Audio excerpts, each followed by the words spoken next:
the brilliant daughter of the Nigerian Nwadibia business empire. Her life was a currency to be spent. And she was being spent on Kim Joon, the enigmatic heir to the Jumgang conglomerate, a man whose chilling silence was more intimidating than any anger. Their first meeting in the soaring glass penthouse was a transaction. He assessed her like a balance sheet, his voice a low, disinterested monotone. This arrangement will secure our family's interests in the Pan-African ports. You understand your role. Adaobi, her heart a drum of defiance, could only nod, her dreams of becoming a fashion designer crumbling to dust. The wedding was a global spectacle, a fusion of Ankara and Hanbok, all for the cameras. That night, in a Seoul hotel suite that cost more than a village, Joon stood by the window, his back to her. "The world believes we are in love," he stated, not turning. "But in these private walls we are strangers. You will have your own room. You will have your freedom. But your loyalty is to this family. Do not embarrass me." He finally glanced at her, his eyes empty. "Do not expect a husband in the traditional sense." Cold dread filled Adaobi. She had heard the rumors. He's different. He has no interest in women. Gathering every ounce of her courage, she whispered the question that had become a prison sentence in her mind. "You're inside me and you're gay?" Joon didn't flinch. He simply turned back to the city lights, a king before his kingdom, and said, "My preferences are not your concern. Leap. We leave for Lagos tomorrow." But as Adaobi lay in the lonely king-sized bed, a single treacherous thought crossed her mind. What if his coldness wasn't a preference, but a protection? The mystery was a seed, planted in the dark, fertile soil of her despair. Weeks later, back in Lagos, the facade was perfect. Public appearances, hand-holding for the press, the perfect power couple. Until one rainy night, their convoy was ambushed. A car slammed into theirs, armed men spilling onto the street. As glass shattered and her screams were swallowed by thunder, Joon moved with a speed she had never seen. In a blur of brutal, efficient motion, he disarmed the first man, his body a shield over hers.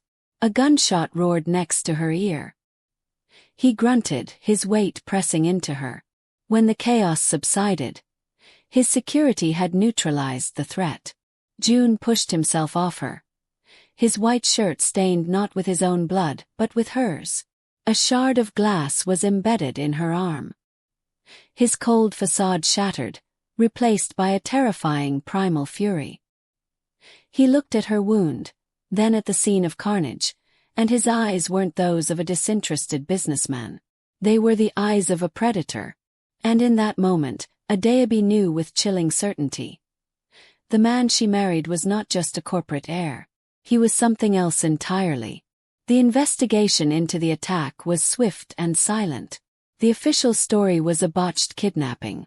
The unofficial truth, which Joon did not share but Adaobi pieced together from hushed Korean words and the new, harder men that now shadowed them, was an internal power struggle. Joon's uncle was making a move. Confined to their fortified Lagos estate, Adaobi saw a new Joon emerge. The disinterested husband was gone, replaced by a strategic, ruthless commander. He was the Dragon of Jumgang, a title she'd once thought was corporate hyperbole. She watched him train in their private gym, his body a weapon, his movements a deadly dance. The cultural chasm between them began to bridge not with words, but with shared danger. He started teaching her basic self-defense, his hands firm on her wrists, his voice low and intent. "Never be a victim, Adaobi. You are Kim now. That makes you a target. It also means you must be able to strike back." She, in turn, began to assert her own strength. When his advisors spoke over her, she shut them down with a sharpness learned from her own formidable father. She redesigned their security protocols using her understanding of Lagos that his men lacked. A grudging respect flickered in Joon's eyes. One evening she confronted him. "Your uncle thinks you're weak because of me. Because you married an outsider." Joon, for the first time, didn't dismiss her. "He thinks my focus is divided. He is a fool. You are not a weakness, Adaobi. You are unexpected. The air crackled between them, the professional respect igniting something deeper, more dangerous. The night of the annual corporate gala arrived, a den of sharks and spies. They played their parts flawlessly, a united front. But as Joon gave a speech about unity and strength, his eyes locked with his uncle's from across the room. The silent challenge was a declaration of war. Later, as they danced, his hand on the small of her back felt possessive, real. He leaned in, his breath warm against her ear, and whispered, "Stay close to me tonight. The real game is about to begin." The music swelled, the crowd applauded, and in that glittering ballroom, Adaobi felt the terrifying thrill of being on the edge of a knife. She was no longer a prisoner in a gilded cage. She was an ally in a war she never asked for, standing beside a man she was no longer sure she wanted to leave. Driven by a new, fierce loyalty, Adaobi used her own network to dig into Joon's uncle. What she found wasn't financial records, but a shipping manifest. One container, arriving from Busan, was flagged with a symbol she recognized from Joon's encrypted files. It was the mark of the Jingween, a rival syndicate his family had wiped out a generation ago. Her blood ran cold. Joon's uncle wasn't just ambitious. He was a traitor, conspiring with his family's sworn enemies. She raced to find Joon, her phone burning with the evidence. She found him on the terrace, his back to her. "Joon, I found it. I know what your uncle is," he turned. And the look on his face stopped her dead. It wasn't surprise. It was a profound, weary resignation. He already knew. And the truth in his eyes was more terrifying than her discovery. He wasn't the hunter in this war. He was the one who had been running. "The Jingween did not die," Joon said, his voice hollow, the city lights of Lagos stretching out before them like a field of fallen stars. "My father. He showed mercy to the son of their leader. He raised him as his own brother." The story he told her was one of betrayal so deep it poisoned a bloodline. The boy his father saved was Min-ho, the uncle who now sought to destroy them. "He has been patient, waiting for the right moment to take everything and burn our name to the ground." Joon finally looked at her, and the dragon of Jumgang was gone. In his place was a man burdened by a legacy of violence. The attack on us was not just about power. It was a message. He knows I discovered his secret. My coldness, our arrangement. It was to create distance. To make you a less appealing target. A wife in name only is a useless pawn. Wife I cared for. He trailed off, the unspoken word hanging between them, more powerful for its silence. Adaobi's anger melted away, replaced by a staggering understanding. His rejection was a shield. His preference was a lie, a carefully constructed wall to protect her from the bloody truth of his world. In that moment, she saw not a mafia boss, but a man who had shouldered a crushing destiny alone. She stepped closer, placing her hand over his on the railing. "I am not a pawn, Joon. I am your wife." It was a declaration. His fingers twitched, then turned, intertwining with hers. The contact was electric, a silent vow passing between them.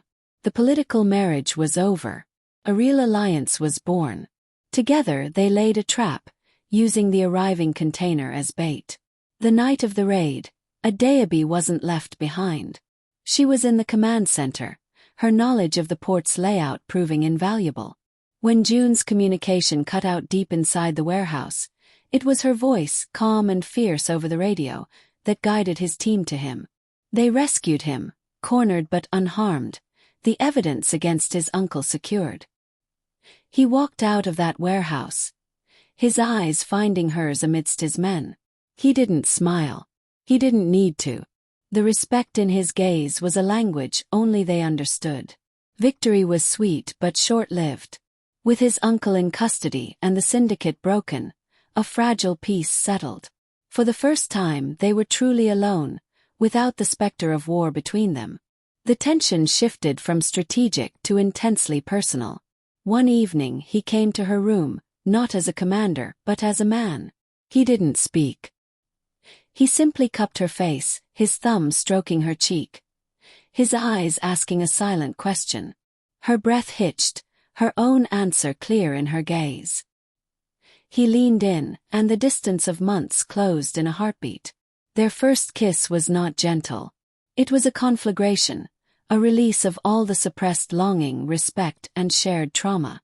It was a promise of everything to come. The next morning, Adaobi woke feeling truly alive for the first time. She hummed, stretching in the sunlight, and reached for her phone to message her best friend, to finally share a sliver of her happiness. She typed "Girl, you won't believe it. The Ice King finally melted. Last night was." Her message was interrupted by an incoming email. The subject line made her blood run cold. Your application, Lagos Fashion Incubator. She had applied months ago before the wedding, a final grasp at her dying dream. With trembling fingers, she opened it. Dear Ms. Kim, we are delighted to inform you that your portfolio has been accepted. A full scholarship is granted. The program begins in New York in 2 weeks. The phone slipped from her hand. New York. Her dream. A world away from the brutal, beautiful man sleeping in the next room. A man she had just fallen in love with. She kept the acceptance a secret, a gnawing guilt growing in her heart with each passing day. Joon was changing, softening. He planned dates.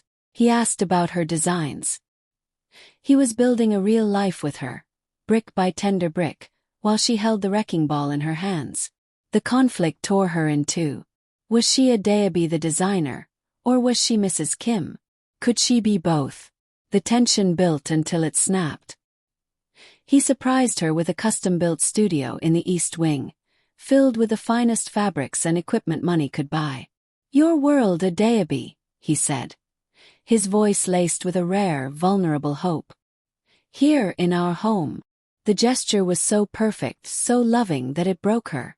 Overwhelmed, the secret burst out. I got into the Lagos Incubator, she whispered, tears in her eyes. But it was a feeder program. The top student gets a year in New York. Hey, I won. Joon's face went still. New York, he repeated, the word flat and foreign. For how long? A year, she choked out. The silence that followed was heavier than any anger. I see, he said, his mask of the cold businessman slipping back into place, but now it was cracked with pain. So this, was this just a distraction until your real life could begin? The accusation was a knife to her soul. No, Joon, it's my dream. And what is this? He roared, gesturing around them. A nightmare. Cage. I offered you my world, and you are already packing your bags to leave it. It was a brutal, heartbreaking fight. Two people who had just found each other, now separated by the very dreams that defined them. He couldn't leave his empire. She couldn't abandon the talent that was the core of her identity. He left for the office without another word. For 3 days, a cold war raged in the penthouse. Then he returned home, his expression unreadable. He placed a first-class ticket to New York on the table between them. Go, he said, his voice drained of all emotion. Take your dream. The security detail will remain with you. The finances are handled. Her heart shattered. He was letting her go. It was what she thought she wanted, but it felt like a death sentence. Is this your answer? After everything? Joon looked at her, and in his eyes, she saw a love so profound it was willing to sacrifice itself.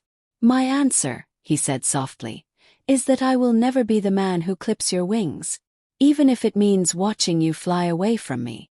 The airport was a blur of tears and goodbyes that felt too final. He didn't come inside. A final, chaste kiss on the forehead, a look that held a universe of unsaid words, and he was gone. On the plane, numb with grief, Adaobi opened her carry-on to find a small velvet box. Inside was not a piece of jewelry, but a silver custom-made thumb drive. Puzzled, she plugged it into her laptop. Contained a single video file. She clicked play. Joon's face filled the screen, his expression grim. "Adaobi," he began. "If you are watching this, you are on the plane. And I have likely just made the greatest mistake of my life." He took a deep breath. "My uncle's arrest did not end the war. It only sent the rats scurrying into new holes. The Jingwein remnants have a new leader. More dangerous, more unpredictable.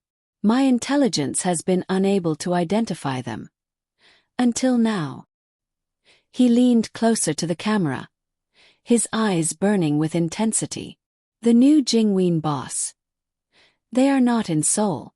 They have been hiding in plain sight, building their power base elsewhere." A photo flashed on the screen, a sleek, modern high-rise in a familiar skyline. Her blood turned to ice. It was a New York City skyline. Joon's voice was a deadly whisper.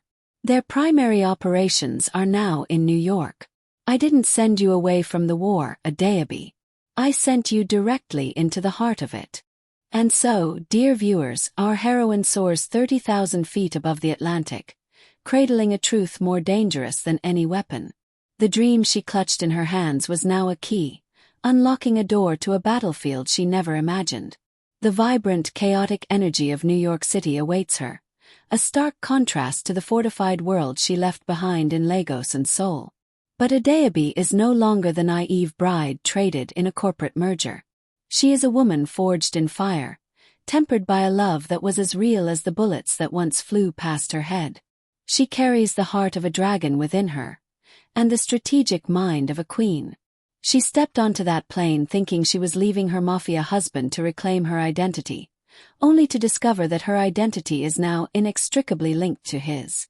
She is Mrs. Kim, and the Kim family is at war. The question is no longer whether she will pursue her fashion dreams or return to her husband's side. The game has changed. The new, terrifying question is, how will she fight? Will she hide behind her sketches and mannequins, a silent princess in a gilded tower, waiting for her dragon to cross the ocean to save her? Or will she become the hunter in this concrete jungle? Will she use her new position, her access to the city's elite, her brilliant, observant mind, to uncover the shadowy figure who leads the Jingwein? She has the resources of two empires at her disposal, the unwavering loyalty of a security team handpicked by Joon, and a burning, furious love that will not let her sit idly by while her husband's enemies plot in the dark. The runway of New York's fashion world is about to become her intelligence-gathering ground. Every cocktail party a reconnaissance mission.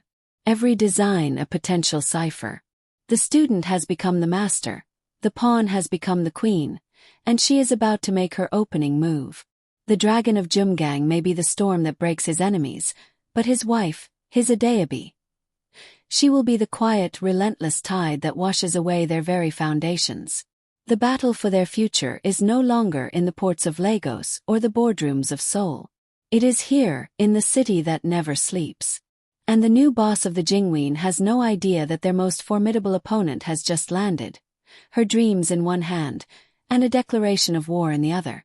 But this, my dear friends, is where we must leave them, poised on the precipice of a new, even more dangerous chapter. Will Adaobi's cover hold? How will Joon coordinate a war from another continent? And when he realizes his wife is walking into the lion's den, will he be able to stay away? The stakes have never been higher, and the story is far from over. If your heart is pounding, if you need to know what happens when Adaobi steps off that plane and into the wolf's lair, if you need to see the moment Joon realizes the brilliant, terrifying queen he has unleashed upon his enemies, then you cannot miss what happens next. ***. This story of fierce love, mafia wars, and one woman's fight to have it all is just beginning. Subscribe to the channel right now and hit that notification bell because the next chapter will change everything. Don't be left behind. Subscribe now.